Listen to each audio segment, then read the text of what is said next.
The science is telling us that if we don't act very quickly, effectively, the health of our planetary systems will collapse.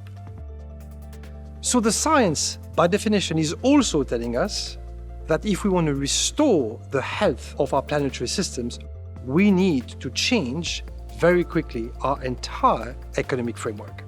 So it matters for investors greatly. Why? Because investors deploy their savings, their capital, their wealth in the real economy. If the real economy is about to change very profoundly, they need to invest in the companies that are in regions and places which are going to benefit from this major economic transformation.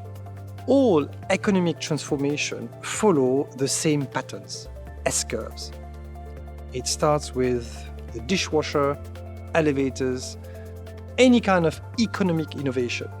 You start with a really interesting, innovative idea, then this idea becomes more accepted, and then suddenly it goes through an inflection point, and then it starts to scale up towards mass adoption until that market becomes more mature.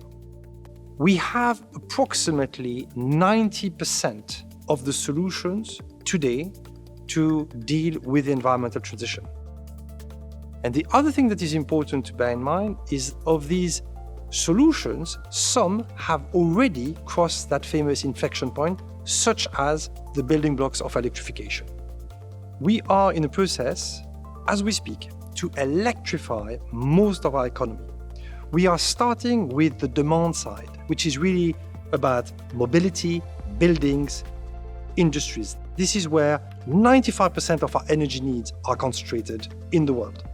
Automotive manufacturing is changing, and is changing profoundly.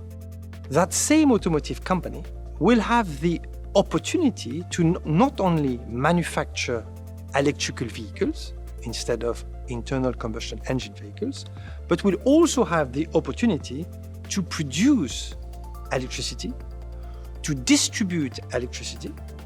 Tomorrow, an automotive company won't just be an automotive company. It would be also potentially an energy producer, an energy distributor, and a software company. And this is what we are very focused on. 95% of all electricity infrastructure in the last year or two were solar and wind. My view is that the speed and the scale of this economic transition is still often underestimated.